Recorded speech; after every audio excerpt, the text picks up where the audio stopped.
Hey everyone, and welcome to WDIM News, my weekly podcast where I talk about sci-fi stuff and some other stuff. My name is Eric. Thank you very much for joining me. I have to admit that I was on vacation last week, so I don't have a ton of stuff to discuss. However, I did just watch the 5th episode of the 2nd season of Star Trek Strange New Worlds, titled Charades, or Charades, if you will. And I would like to discuss it and also break down all the juicy Easter eggs. Besides that, I did find Star Trek news last week, some good and some bad. So we will start with the good and look at some more data that has been released concerning the latest season of Star Trek Strange New Worlds and how it continues to grow its fan base.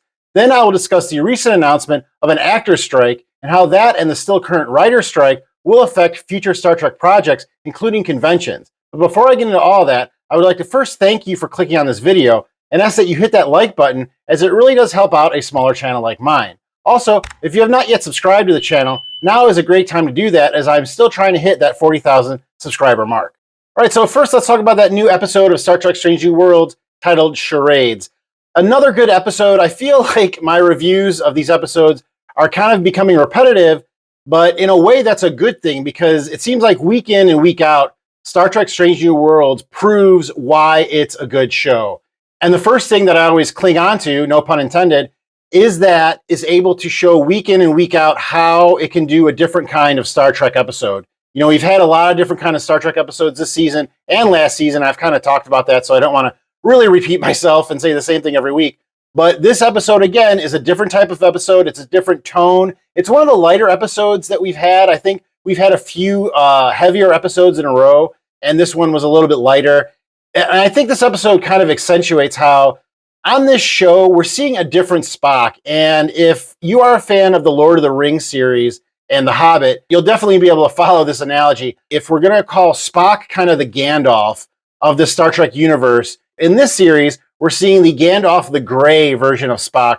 Whereas in the original series and everything after, we kind of see the Gandalf the White version of Spock. And if you haven't seen the movies and you don't know anything about Lord of the Rings, basically, there are two versions of a character, Gandalf, and Gandalf the Grey makes more mistakes. He's more human. He has more emotions, and he is more fallible, I guess, than when we meet Gandalf the White. Now, also, much like Spock, Gandalf the Grey seemingly falls to his death, and then when he comes back, he's Gandalf the White. So there's another, I guess, assimilation you can make to the story of Spock in Star Trek. But I really feel that. I really feel that in Star Trek Strange New Worlds, we see, you know, Spock the Grey, so to speak. And I really think that that was one of the goals of the creators of the series, that they knew that if they're going to show another version of Spock, and let's face it, this is what the third major actor to play this one character, at least, I think that you have to show a different version of him. And while Zachary Quinto, I think, did a good job for what he was given in the J.J. Abrams movies, he was very much kind of built on the archetype of the Leonard Nimoy performance. And there wasn't really a lot of nuance to it that you wouldn't find in the Leonard Nimoy performance. Whereas Ethan Peck being Spock in this, you know, younger era, really we see a different version of Spock, and we see him, you know, have emotions and make mistakes and still try to fit in, even though, you know, I think later on in life he's more comfortable with not being able to fit in. And now he's kind of like Data. He's kind of trying to, you know, be the Tin Man and trying to like fit in with everybody else when he really doesn't. And I think it's great. I think Ethan Peck's doing a great job, and there really isn't a weak link in this cast. And we see, you know, Jess Bushmore as Nurse Chapel. She's been absent from a couple episodes, I believe, this season. And it's good that she got a spotlight in this episode. And we see, you know, how good her character is and how good her chemistry is with Ethan Peck. And speaking of their chemistry, I do think that this show is building one of the better couples that have ever been featured on Star Trek. You know, in the original series and the Next Generation, there was virtually no romantic relationships. I think that was actually like part of the mission statement of the Next Generation, was that they didn't want to show relationships with the crew, which was weird because they allowed families on the ship. But then I think in Deep Space Nine, they made a big correction, and we saw a ton of relationships. We had Worf and Jadzia, we had Odo and Kira, we had O'Brien and Keiko, Sisko and Cassidy Yates. We saw a lot of different types of relationships.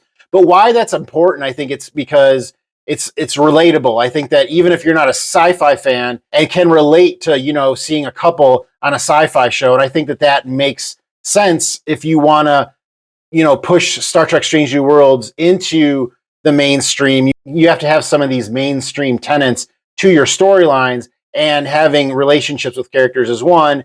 And like I said, we had DS9. We also had Voyager with Tom Paris and B'Elanna, but we didn't have a lot of other relationships. I mean, we had some on again, off again, and then the Seven and the Chakotay relationship was kind of thrown in at the end. But we really didn't have anything besides Tom Paris and B'Elanna. But in Enterprise, towards the later seasons, we had Trip and T'Pol, and I really think that dynamic is what they're trying to recreate with Spock and Nurse Chapel. And it makes sense because in that case, you had a human and you had a Vulcan. The audience didn't know, do they love each other? Do they hate each other? Do they even like each other? And we find that, they have very strong feelings for each other, and both characters are able to let the other, develop in a very meaningful way. And I think that that's what they're trying to apply to the relationship between Nurse Chapel and Spock, because we know what's going to happen. We know that they're not going to get together. And that's kind of the pitfall of some of this stuff. Like, I thought of that when Spock, in the beginning of the episode,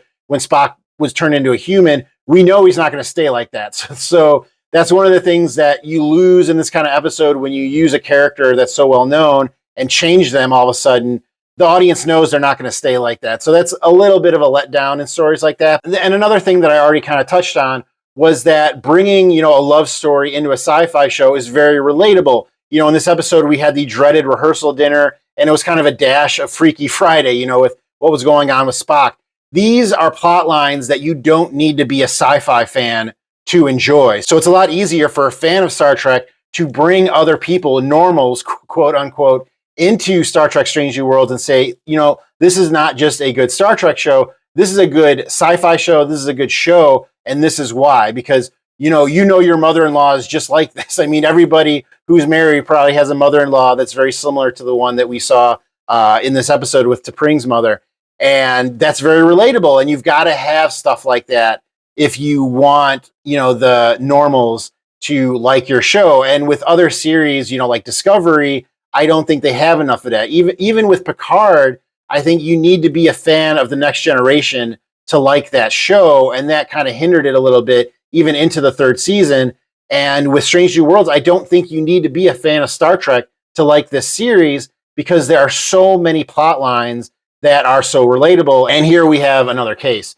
So the story for this episode is basically Spock and Nurse Chapel still have feelings for each other, but they can't express them. Nurse Chapel has decided to leave the Enterprise. She mentioned something to Dr. Mbenga about it earlier in the season, and Spock is going to go deeper into his relationship with his fiancée T'Pring. Well, they get put on a shuttle together, of course, and they find a temporal anomaly, and hey, why not fly closer to it? Because that seems like a really good idea. And lo and behold, there's an accident.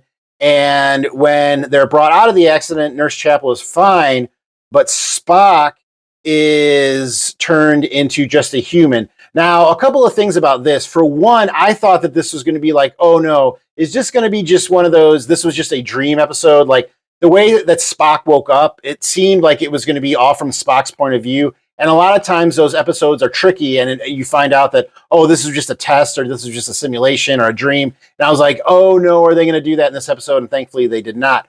Also, I don't think they really explained why the aliens chose to just make Spock a human and not just make him a Vulcan. I mean, it was way more entertaining for the episode, but I thought that was kind of interesting too. Like, I don't know, I think they said something about one part of him was flawed, and maybe they thought the Vulcan part was flawed, or maybe it was because Nurse Chapel was human. Maybe that's why they made him a human too, but I don't know. But anyway, so Spock's a human now, and of course, there's this event with T'Pring, and he can't get out of it, and they try and get out of it, and they think they're going to get out of it, and they can't.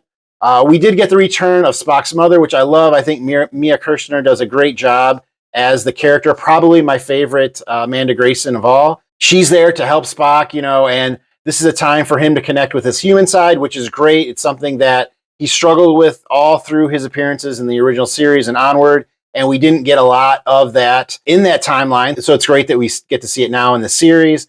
And now the crew is trying to make him a Vulcan and pointing out, all the Vulcan things that he does, which I thought was also very funny. The ensemble cast really, shine through in their little scenes together. I thought that was really good. and they try and prepare him to be a Vulcan, and of course he can't really pull it off. But with everybody's help, he seems to be able to convince T'Pring's mother that after they come on the ship to complete this ritual, and Spock just can't help himself. And after he is cured with basically true love's kiss, I mean, Nurse Chapel has to go back to the aliens and prove that she loves Spock, and that's why that he needs to be saved. And they give her the antidote or whatever you want to call it. But that doesn't stop him from expressing his feelings about his human side, and mainly his mother, because she's been standing right there and they've been talking smack about her basically the whole time.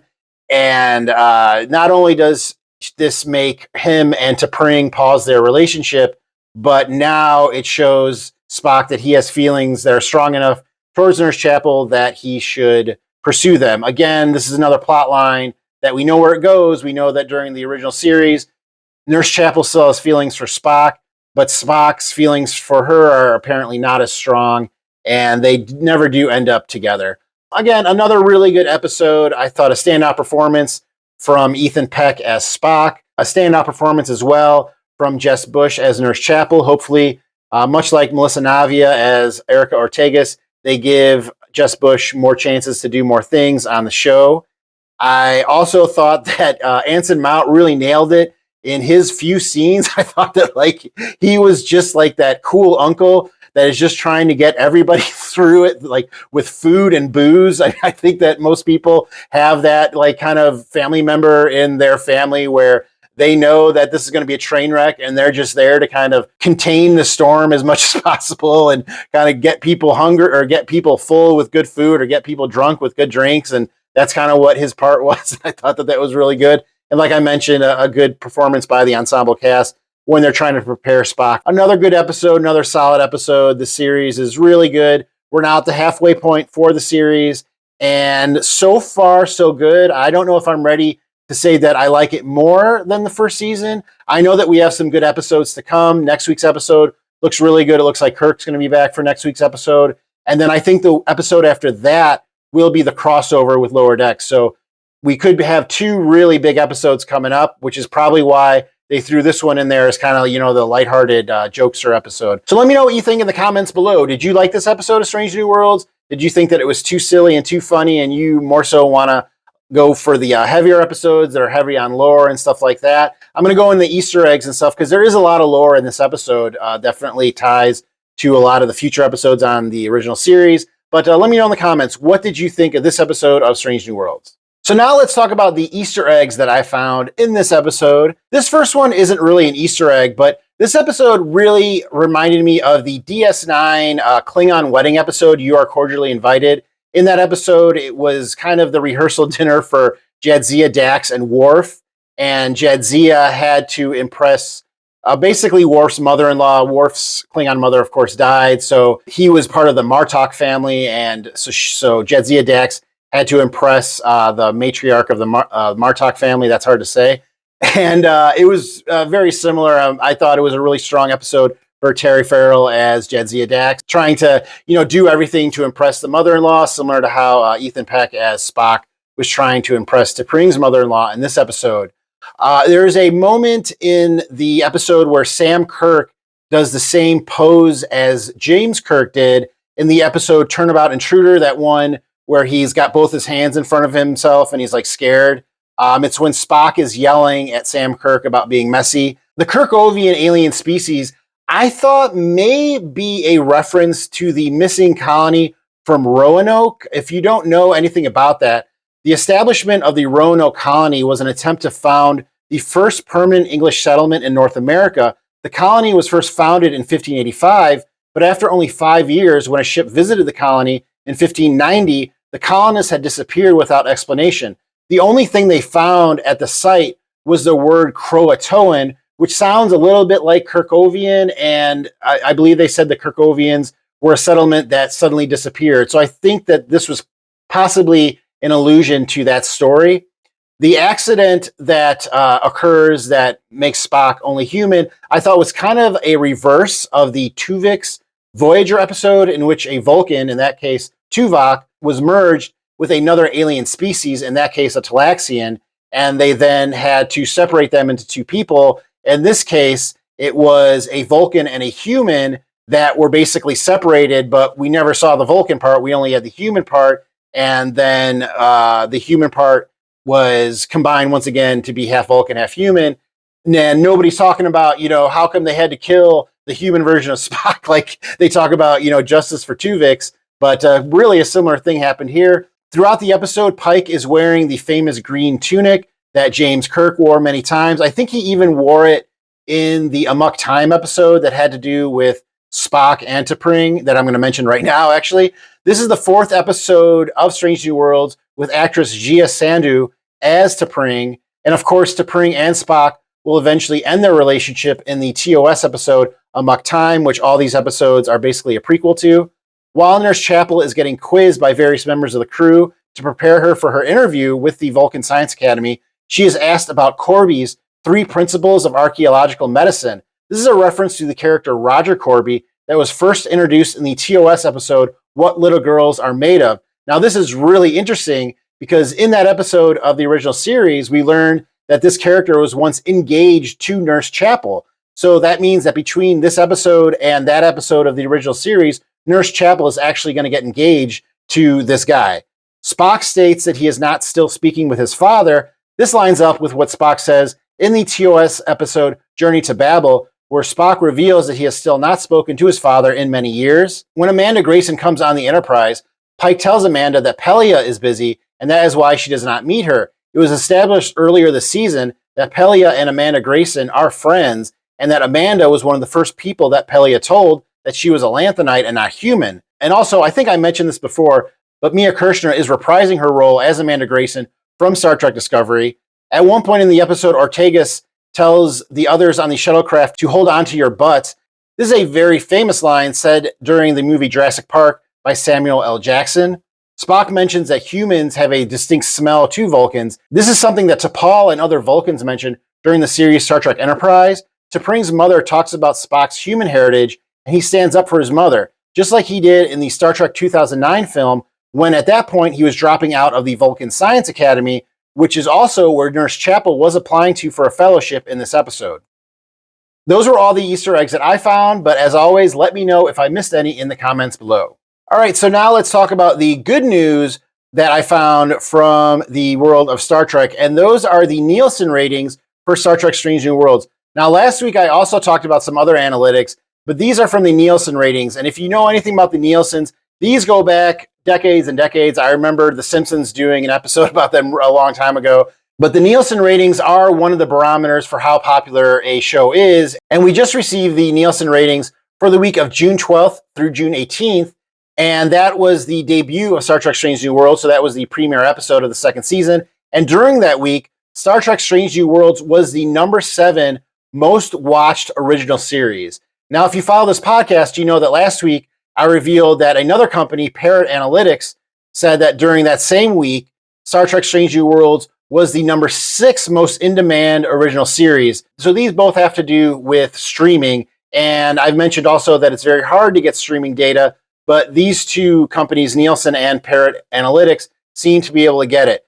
I continue to bring up that if we want Star Trek to flourish, it has to cross over into the non-Star Trek world. It has to be talked about by people that don't just watch Star Trek, and it seems like Strange New Worlds is crossing that barrier. From the Parrot Analytics, we learned that Paramount Plus's Star Trek Strange New Worlds had the biggest surge in demand after its 2nd season premiered on June 15th. Although it's only 1 episode in at the time the analytics were taken, the 2nd season looks promising for the show in terms of audience demand, which increased by 53% post-premiere, making this series 33.4 times more in demand than the average series in the US for the week.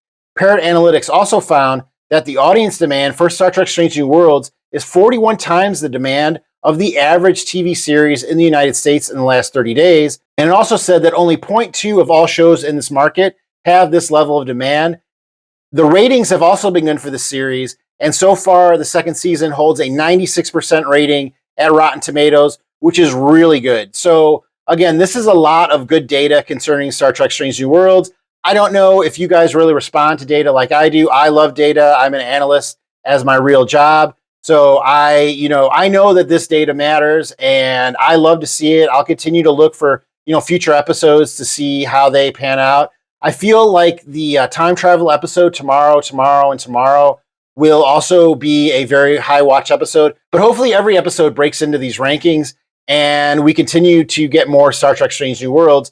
The writer strike and the actor strike are definitely going to impact that, and I'll talk about that in a second.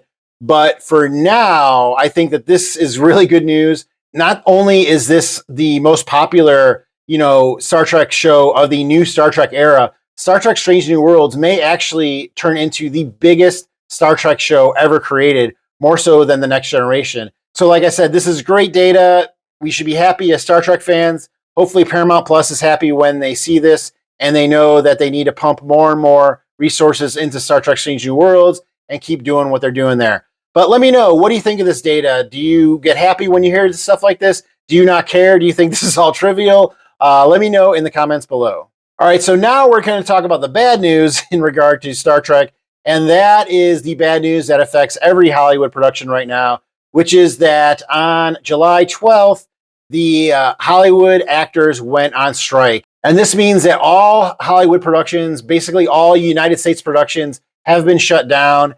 A lot of international productions have been shut down as well. And then we also have some other creators like Christopher Nolan who have stated that they're not going to work on new projects until the strike is over, to stand in solidarity with the actors and the writers.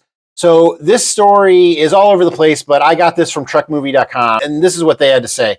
After extended negotiations failed to come up with a new agreement, the SAG-AFTRA union, which are the Hollywood actors, has called a strike against the Hollywood studios for work related to television and film. This is the first general actor strike in decades. The Guild feels their members are facing an existential threat. According to the Guild, the AMPTP, the group representing the studios, including Paramount Global, has refused to acknowledge the enormous shifts in the industry and economy that have had a detrimental effect on those who perform labor for the studios. The actors are joining the Hollywood writers who went on strike in May. So they've been on strike for like 10 weeks already. These are the Hollywood writers, and they have not been doing anything.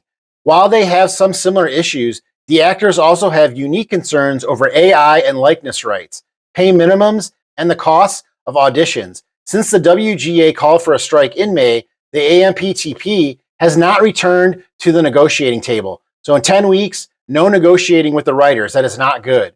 With reports, the studios will not return to the table until the fall, hoping the writers will feel the financial pressure to cut a deal. Now that is just horrible to hear. I mean, that is stuff you thought that you heard in like before there were unions and stuff. But you see, like, this is why we need unions, because if the studios will act like this just to pressure a union, imagine how they would act if there were no union. The most obvious impact on the double strike will be on the live action production of Star Trek. Currently, there are 3 different upcoming Star Trek live action projects yet to go into production. The 3rd season of Star Trek Strange New Worlds, the Section 31 streaming movie, and the 1st season of the new Starfleet Academy series. Before the strikes, Strange New Worlds Season 3 was set to go into production this summer, the Section 31 movie in the fall, and the Academy show in early 2024. So now those are all on hold and almost definitely delayed. Writing for all these projects already ceased in May, and production for Strange New Worlds Season 3 was already confirmed to be delayed by the WGA strike. With the actors now striking as well, that eliminates even the possibility of any production based on available scripts, something that other film and television projects have been doing in the last couple of months. And since the studios appear to be digging in against both striking unions, it seems like it may delay any production that was scheduled for this year. So it's likely that none of these projects will arrive on Paramount Plus any earlier than 2025. This means that Strange New Worlds, we're seeing it now, we may not see Season 3 of Strange New Worlds all the way into 2025, which means there could be 2 years in between seasons, which would be horrible. The 5th and final season of Discovery already completed production, including additional footage shot in the spring to turn the season finale into a series finale.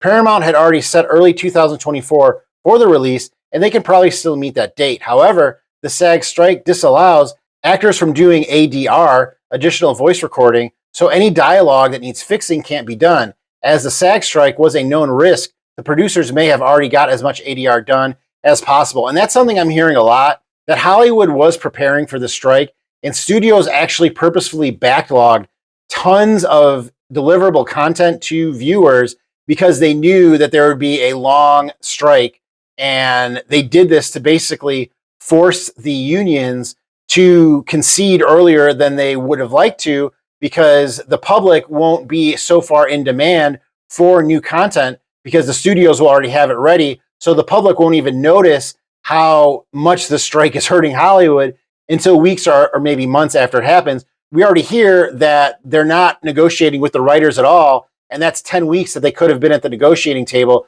and they're not there at all. That is not good. Things can be a little more complicated when it comes to the animated series. For Lower Decks, both writing and voice work appears to be complete for season 4, which is set to arrive this summer. Paramount has also ordered a 5th season of the animated comedy. Writing for that was allowed, as animated shows fall under the Animation Guild, TAG, contract, which is still current, and I've mentioned this in prior podcasts. As for voice work, there are conflicting indications if SAG members can work on animated shows, so it's not clear when work on the 5th season can be completed. If the actors cannot provide voice work this year, it will be difficult for season 5 to arrive in 2024. I think Tawny Newsome is the best example because she's a writer and she does voice work on Star Trek Lower Decks. So she's in a really weird position. So it's like, what, do I strike for one thing and not for another thing? So I think, like in her case, she would just strike to appear in solidarity with the unions. So if you don't have Tawny Newsome, what do? Recast her? I don't think that they would recast her, especially if they're showing her in live action in this series in Strange New World. So I think that Lower Decks might just have to wait, even though it is an animated show. As for Star Trek Prodigy, which also falls under the TAG contract, all indications are that all or most of the voice work for the 2nd season has already been completed. Even though the show has been removed from Paramount Plus, the studio has confirmed work continues on the 2nd season, as they shot both season 1 and season 2 to another outlet. The first half of season 2 was originally set to debut on Paramount Plus this winter. Season 2's debut is obviously now in flux, but more tied to Paramount licensing the show to another streamer than the strikes. So Prodigy has a whole other problem. But again, I just talked about, streamers wanting content. So if Paramount Plus has Star Trek Prodigy season 2 done, and there is someone like Roku or Netflix that is looking for more animated content, that may make Star Trek Prodigy more desirable for them, and it could get them picked up sooner than they would be if there was not a strike going on. So maybe in the end, Star Trek Prodigy is the one Star Trek product that might get helped by the strike. In addition to working on new film and television projects, the SAG strike also disallows any promotion or publicity for previously completed film and television projects, including promotional events, panels, and interviews. Actors are not even allowed to do promotions on social media, so don't expect any more actor media interviews for the rest of season 2 of Strange New Worlds and possibly beyond. However, Paramount's official after show, The Ready Room, with Will Wheaton, has been banking interviews in advance, so that show should continue through the rest of the season. So again, you see another example of a studio kind of preparing content because they knew that the strike was happening. But the fact that actors can't even do interviews or social media promotions, that really hurts. I mean, a lot of stuff is shared now through social media. That's another way that the market has changed in the last, few decades. And for actors not to be able to interact with fans like this, that's a big hit. That's something that I don't know if the studios are even cognizant of how much that will affect the future of their projects. Another big impact will be conventions, especially San Diego Comic-Con, which kicks off next week. Paramount had planned a Star Trek Universe panel for next Saturday, and even though some other studio panels were canceled on Friday, the Star Trek panel is still on the official schedule. It appears Paramount will still go ahead, but there obviously won't be any WGA writers or SAG actors appearing. The schedule calls for the panel to focus on Strange New Worlds, Lower Decks, and Discovery. Even without any of the cast or writers, the studio executives, producers, and directors, not in SAG or WGA, could attend, and the studio can certainly release any new trailers and key art. So I have mentioned before that the directors also were faced with a strike, but they were able to come to terms with the producers before their strike took place. So the directors are not on strike, but basically everybody else is, because, studio executives and producers a lot of times are involved with SAG or the WGA. So even though they're, an executive on one project, if they're a writer on another project, I think that means that they can't be involved at all. So this is not good for the Star Trek panel at San Diego Comic-Con. A lot of companies were missing San Diego Comic-Con this year, but it seemed like Paramount Plus was going to have a big impact with Star Trek. And now it seems like that's just in the wind, and we might get a couple of trailers, but we're not going to get any, actors or writers there, and who knows who's going to show up. So this is obviously really bad news. Nobody wanted to see it. I was really hoping that they could come to an agreement, especially after they did that extension. But now it seems like the studios just allowed that extension so they could do further promotion for like summer projects and stuff like that before the strike hit. So even that seemed like that was done in bad faith. So there's a lot of bad stuff here. I don't think that this is going to get solved very quickly. I know that as of the recording of this, the actors and the Hollywood producers have not returned to the negotiating table since the strike was announced. And I've mentioned that the writers and the Hollywood producers have not returned to the table since the strike was announced. So just really bad stuff. I think that this could last deeper into the summer, possibly the fall, and maybe even the winter. I think winter is the worst case scenario. The longest strike ever, I think, was 3 months, if I remember correctly. But I don't think that it was this many people. I know that this is the largest, I think, in since the 60s or something like that. And that one didn't last very long. But this one, I think, is going to last long. They're far apart on a lot of issues. I know one of the issues that was brought up is that the Hollywood producers want to be able to scan background actors and then just use their likeness over and over again without compensating them. That doesn't seem right. You're basically turning people into images that people share on the internet. And that doesn't seem right to me, and probably doesn't even seem right to the people that are trying to get it passed. But of course, that's going to cut costs, and that's what these people want to do. But on the same hand, they want to make, multi-$100 million executive contracts and have all these stock options, and they're not willing to pay people. So I say just pay people what they're worth, and then we wouldn't have to have this strike. Because it doesn't seem, from what I've heard, it doesn't seem like the writers and the actors are really going after anything that's that crazy. But the response from the Hollywood producers has been the opposite, that what the unions are looking for is not possible. So not good, guys. This is not good news. I'll continue to follow this story. Hopefully you'll continue to follow this channel. I might have to come up with some interesting stuff to talk about if there isn't a lot of new content. I'm actually thinking about a lot of stuff to do, because one of the things that I think might also be impacted by this Hollywood strike is YouTube. I mean, obviously YouTube creators aren't bound by the same, SAG and WGA restrictions. So a lot of people might be turning to YouTube for new content when there isn't any new content on the major streamers. So those Hollywood producers should probably think about that. They may be, cutting their nose to spite their face, like the old saying goes. But let me know what you think of this. Do you think that the writers and actors are wrong and they should go back to work? Or do you think that these are important issues and that they need to be fought for? If you really have a strong opinion, I encourage you to look into this issue. I think it's very complicated, but there is a lot of good content out there about it, and I will continue to update you with whatever I see. But let me know in the comments below what you think of the Hollywood strike. And now the final thing that I want to talk about is not Star Trek related, it's Star Wars related. And I know that many fans of this channel see Star Wars as like a swear word for some reason. I don't know why we can't all just get along. I don't think Star Wars is much like Star Trek at all. But for some reason, those two franchises are always pitted against each other. But there was a trailer released for the upcoming series Star Wars Ahsoka. This series is scheduled to premiere on August 23rd, 2023 on Disney Plus with 2 episodes, and will consist of 8 total episodes. Rosario Dawson will be playing the main character, Ahsoka Tano, a part she has played in the series The Mandalorian as well as the Book of Boba Fett.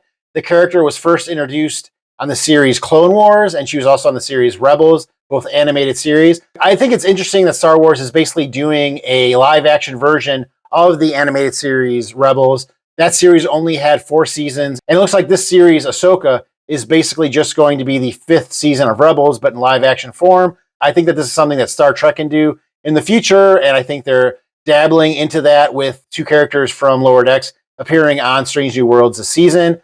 The series Ahsoka looks to introduce a new type of Force user that is not quite Jedi or Sith. So basically in Star Wars, you have the good guys that are the Jedi, and then you have the bad guys that are the Sith, but you always have this, people bringing balance to the Force, and it looks like we're going to see kind of the personification of that balance in a few characters. Ahsoka, in a lot of ways, is supposed to be like that. Anakin, in a lot of ways, is supposed to be like that, and I think Rey in the new movies is supposed to be like that. A little bit of good, a little bit of bad, and that's kind of like the right way. You can't be all good. You can't be just a Jedi, because Jedi can make mistakes. You can't be just a Sith, because you can't just be a dick all the time.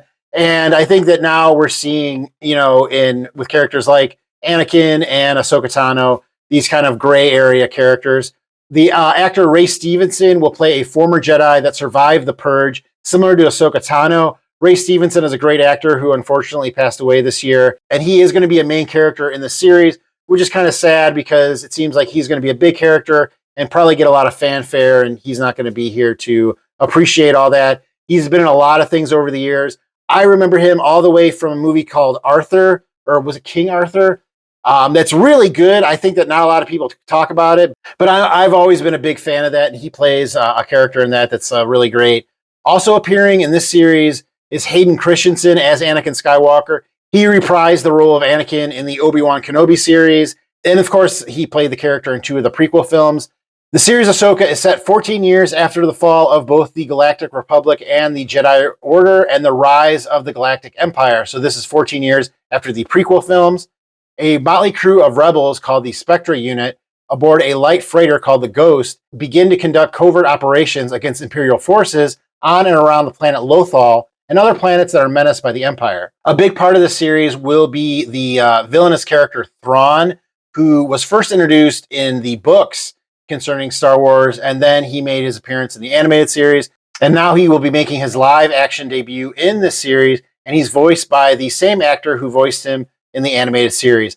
The trailer actually shows this character off and shows off a lot of cool stuff.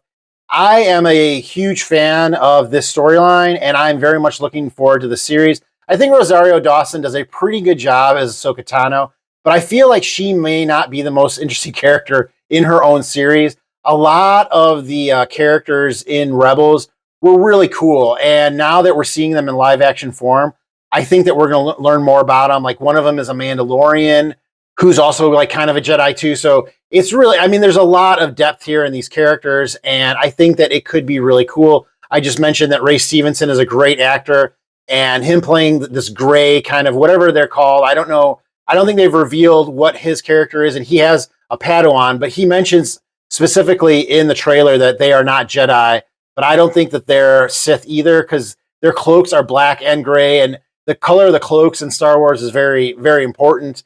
And the fact that they're 2 colors, I think, is a hint that they're not just all good or all bad. So I'm really hyped for this series. I think it's going to be great. And it's only going to be 8 episodes. So if you're not a huge fan of Star Wars and you don't want to get really invested, I don't think you have to watch the series Rebels to understand this series. I haven't seen it yet, so I don't know that. But I know that a lot of the cues they're taking are from Rebels. There's only 4 seasons of Rebels, so if you want to see that, you can probably catch up on that pretty easy too. I don't think you have to go all the way back to the Clone Wars. If you do, you'll see more of the relationship between Anakin and Ahsoka, but I'm sure they'll flesh that out in this series. But let me know, are you excited for this Ahsoka series? Are you not a fan of Star Wars at all and don't care and wish I wouldn't talk about it? Let me know in the comments below, but I'll probably still keep talking about Ahsoka because, like I mentioned, there's going to be less and less stuff to talk about. So anything new sci-fi, I'm definitely going to be bringing up on this podcast. But let me know, are you a fan of Star Wars? And will you be watching the new series, Ahsoka? Well, that's all I have this week. Thank you very much for joining me. Again, the best way to support the work that I do is to smash that like button right now and to make sure that you are subscribed for future videos. My name is Eric. This is the WDIM News Podcast, and I will see you next time on What Did I Miss?